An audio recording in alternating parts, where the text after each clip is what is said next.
Welcome back to More Sip the Tally. I'm your host, Coach Evans, and today we're going to take a look at the utter dominance of the Philadelphia Eagles over the Washington Commanders. Let's talk about a few stats first before we get into the plays. First downs, 28 to 22, Philadelphia. Total net yards, 459. Offensive plays, they had 11 less offensive plays and 109 more yards. There were 7 yards per game, period, whether it's pass or run. 229 rushing yards. They had 230 passing yards. So great balance. Great balance. Only had 5 penalties. They punted twice. 8 touchdowns. 8. 1, 2, 3, 4, 5, 6, 7. 8 touchdowns. And they only won time of possession by a minute. Time of possession was 30-31 to 29-29. So they only won time possession by a minute. And the Commanders had more plays than them, even though I know the turnovers did help Philadelphia. But the score was 55-23. And I really just want to take a look at that offensive line who has impressed all season long. And even with a man down and them mixing and matching, like his backup getting hurt and they bringing the man down back in the second half, they still put on the show. Talk about their PFF grades right quick. Lane Johnson, 91 offensive grade, 92 run blocking. Mekhi Becton, 78 total offensive grade, 77 run blocking. Jordan Mailata, 74 total grade, 70 run blocking. Fred Johnson only played a few snaps, but he came in at the end. Booth as well. Cam Jerkins, who was in and out, 58 total grade, 62 in the run blocking. And then Tyler Steen and him and Cam was the guys that was kind of going back and forth with each other. Had a 53 total grade and 55 run blocking. So what I'm going to do is show you some of the run plays, that Saquon and Jordan Shipley had versus the Commanders, and just their dominance all season long has been amazing, which is one of the reasons Saquon got the amount of yards he got. But let's go to the tape. And this play right here is, let me go to the right one. Toss crack. So what you're going to get is A.J. Brown's going to block down. You're going to get some pullers out of I think you're going to get 2 pullers. And they're going to get Saquon to the second level untouched. And once he gets to the second level, y'all in trouble. And when I say y'all, I mean the other 31 NFL teams.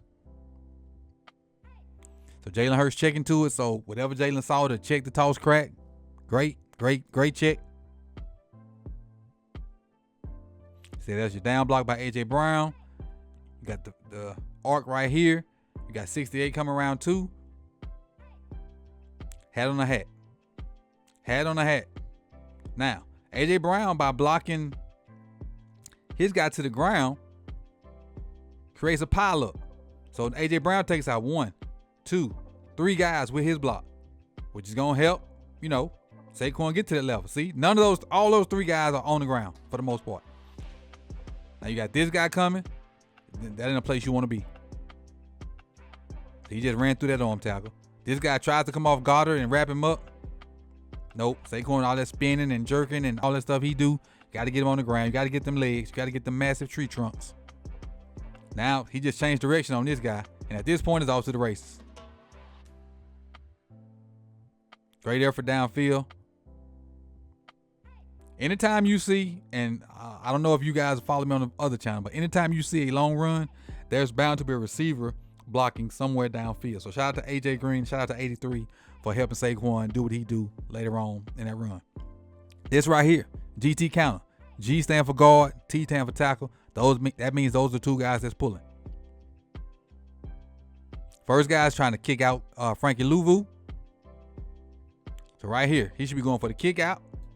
He should be going for the wrap to the backer, which is probably going to end up being B-Wags. So there's your kick out. Now he's trying to split right through there. The back trying to split right there to him. Like I said, B-Wags. And Saquon do the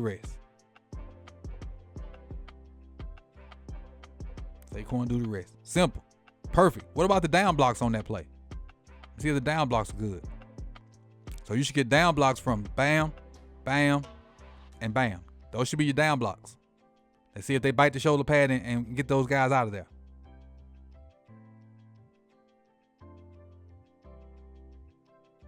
There you go. All 3 down blocks good. Great leverage by all 3 of those guys. They don't allow guys to get over top. Even Becton does a little bit at the end, but Saquon gonna run through that. And Saquon ran through that. So the down blocks were good, the pullers were good, and then you got, one of the best backs in the league right now. All right, this is straight up inside zone. So inside zone left. The way it should shape up, there.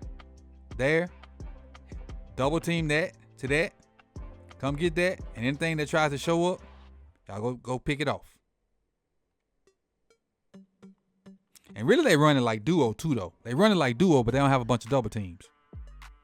Look, hat on the hat. And this may be their version of duo. Duo looks like inside zone too. But right now, hat on the hat. Bam, bam, bam, bam. Got the double there. Got that there. And this double team is looking at B-Wags. So it's perfectly set up. Saquon picks the hole and don't play. Once he sees the opening, that son gone. Ran through that arm tackle. Look at Superman, y'all. Almost scores. Barely gets tripped up. Gets to the 1. Amazing job by the O-line. This one could be duo again, could be inside zone, but now we got Jordan Shipley in the game. So it ain't just the running back. And the reason I did this video, because if it was just Saquon, you could say Saquon is doing this.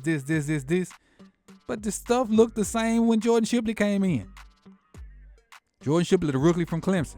The little inside zone and or duo. Hat on the hat, with leverage. Hat on the hat, having on hat. All that with leverage. He trying to cross his face? No. Double team up there. Leave this guy free to make the tackle if he want to. I don't know where he's going. Oh, he got Hurts. That's why he got Hurts. But look at the space Shipley got. Leverage. And depending on what happens here with 77, he can either cut that way or try to press it through the arm tackle. And he ends up cutting right off of 77, just like I said.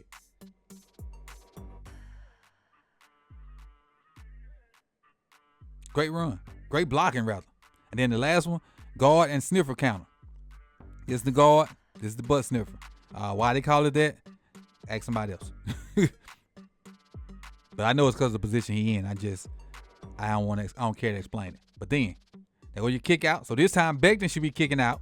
And 81 should be wrapping to B-Wags. Look at the down blocks. Perfect leverage on these down blocks. Perfect leverage. Now, if one of these guys try to get over top, 74 got to come up and cut him off. Look at the space. There's your on him. He didn't have to kick him out because he went so far upfield, so he ran under it. When these defensive ends run upfield like this, all you got to do is just make sure they can't fall back in and get the tackle. Because a lot of times these guys ain't going to be able to touch him. Now, at this point, look at the hat on the hat. Receiver blocking.